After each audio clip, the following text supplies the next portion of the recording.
নমস্কার, আমি ডক্টর অনুরাগ বিশ্বাস। একটা প্রশ্ন আমি ওপিডিতে প্রায়শই পেয়ে থাকি যে পায়ের পেছন দিকে মানে কাফ মাসলে ওখানে খুব ব্যথা হয়। বিশেষ করে রাত্রে বেলায় হয়। শুধু রাত্রে না, চলাফেরার সময়ও হতে পারে। তো এর কি কারণ থাকতে পারে? এটা সবাই প্রশ্ন করছেন। বেশিরভাগ ক্ষেত্রে আমাদের ওপিডি সেটআপে দেখি যে কোমরে অনেক সময় নার্ভ চাপ খেতে পারে, যেটা sciatica প্রবলেম। সেখান থেকে ওই নার্ভ চাপ খেলে যে নার্ভটা কোমরের পায়ের সাপ্লাই দেয় পায়ের পেছন দিকটায়, সেটা কোনো কারণে চাপ খেলে তখন পায়ে ব্যথা হতে পারে।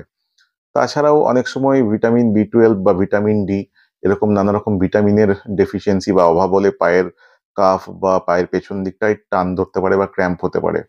তাছাড়াও অনেক সময় পায়ের যে শিরা, সেই শিরায় একরকম প্রবলেম হয়, ভ্যারিকোজ ভেন বলে। সেখানে অনেক ওপর দিয়ে শিরার প্রমিনেন্স বা স্পষ্টতা বোঝা যায় কালো। তো সেরকম যদি ভ্যারিকোজ ভেন থাকে তাহলেও কাফে ব্যথা হতে পারে।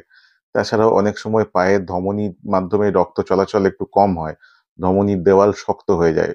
জেনারেলি যারা স্মোকার তাদের এটা দেখা যায়। তো বার্জার ডিজিজ বলে, এরকমও একটা রোগ আছে। তাতেও অনেক সময় পায়ের কাফে এরকম ব্যথা দেখা দিতে পারে।